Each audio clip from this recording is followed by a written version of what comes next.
Bismillahirrahmanirrahim. Assalamualaikum warahmatullahi wabarakatuh. Alhamdulillah wassalatu wassalam ala Rasulillah Muhammad bin Abdillah wa ala alihi washabihi wa man wala. Selamat pagi anak-anak kelas 4. Hari ini hari Sabtu tanggal 28 November, materi 4E. Kita lanjutkan buku 4E, tema pahlawanku. Mengidentifikasi perjuangan para tokoh masa kerajaan Hindu, Buddha, dan Islam. Tokoh yang kita bahas ini dari Pulau Sumatera, ya, dari Pulau Sumatera ada Sultan Iskandar Muda, kemudian di tanah Jawa Raja Majapahit ada Gajah Mada. Menarik sekali. Kerajaan Aceh Darussalam ini adalah suatu kerajaan yang besar di zamannya, didirikan oleh Sultan Ali Megahyad Shah. Sebelumnya di Aceh ada kerajaan Islam bernama Samudra Pasai.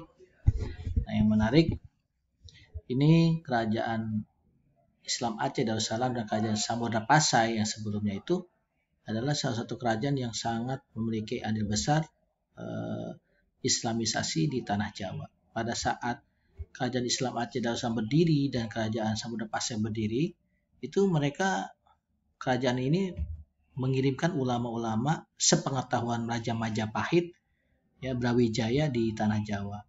Dia mengirimkan mubalik. Nah, yang terkenal itu adalah, ya betul, Wali Songo, ya, yang bernama Maulana Syekh Maulana Malik Ibrahim atau Sunan Gresik. Nanti dari beliau banyak yang masuk Islam, nah, termasuk kerajaan anggota atau keturunan kerajaan Majapahit. Karena itu nanti setelah Majapahit mundur dan jatuh, yang berdiri kerajaan Islam pertama Demak, dan Demak itu adalah kerajaan Islam. Demak adalah kerajaan saudara Raden Fateh atau Jimbun, bahkan adalah anak keturunan dari Brawijaya. Begitu sayangnya, sama seperti Kian Santang, ya. Ayahnya Prabu Siliwangi beragama Hindu, tetapi subhanallah anaknya Kian Santang beragama Muslim. Kita bacakan Sultan Iskandar Muda. Yang menarik ini adalah seorang raja, ya, punya prestasi bisa mengalahkan Portugis, dan dia memimpin umurnya baru 13 tahun, saya. Ini menarik. Bayangkan mengalahkan jenderal-jenderal Portugis.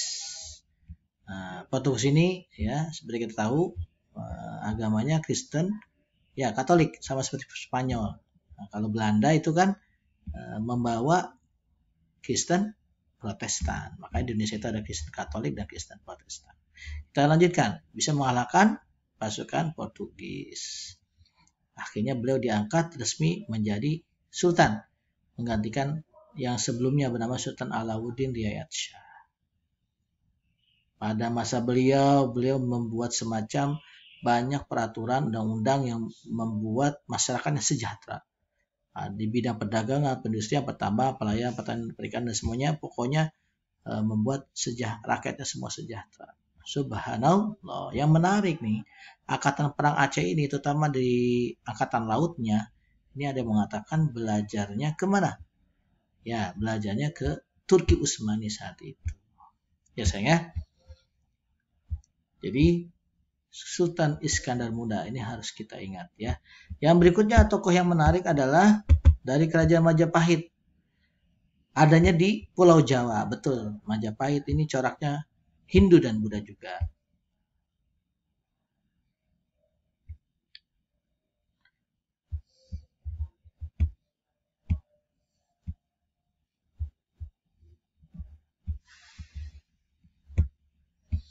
Yang menarik, kerajaan Majapahit, ya. Subhanallah, ya. Ini menarik. Nah, saya ulangi, ya. Majapahit ini ada di Jawa. Kemudian selain itu adalah sebetulnya sebelum kerajaan Majapahit berdiri ada kerajaan besar nama Singosari. Tetapi ceritanya nih, ya, pendiri kerajaan Majapahit bernama Raden Wijaya itu berkoalisi dengan negara Cina, dengan kerajaan Cina saat itu. Tapi akhirnya kerajaan Cinanya yang utusan-utusannya nanti dibunuh juga sama Raden dan namanya Ranggalawe ya, temannya itu sangat. Waktu itu panglimanya bernama Ranggalawe. Ranggalawe ini nantinya nih adalah kakeknya dari Sunan Kalijaga. Sebenarnya subhanallah ya, ada kaitannya semuanya. Intinya bahwa kerajaan Majapahit adalah kerajaan kedua setelah kerajaan Singosari. Berdirilah kerajaan Majapahit intinya. Nah, yang terkenal di kerajaan Majapahit sebenarnya adalah Hayam Wuruk. Hayam Wuruk itu pun nggak tapi terkenal. Yang bikin terkenal adalah ini ya, panglima perangnya bernama Gajah Mada. Beliau kenapa? Karena beliau berani mengekspansi wilayah. Ya, Bali, bayangkan, Lombok, Palembang, ke Sumatera, Malaya, di Kalimantan pun dia udah kuasai. Saat kepemimpinan Gajah Mada, dia ini mimiknya ya, dianggapnya punya manajerial, punya kepemimpinan leadership yang kuat, teguh. Ini penting sekali seorang pemimpin tidak boleh membleh ya. Kemudian ada senjata di tangannya, keris. Diakui adalah senjata Indonesia ya sayang ya. Ini diakui UNESCO, nggak boleh diakui sama orang agama. Sama bangsa lain. Karena ini menarik sekali pakai keris. Gajah Mada ini pernah mengucapkan sumpah yang dikenal sumpah palapa, tidak ingin makan ya palapa, rempah-rempah sebelum berhasil menaklukkan Nusantara. Dia Gajah Mada simbol dan inspirasi memperjuangkan kemerdekaan dari penjajahan Belanda.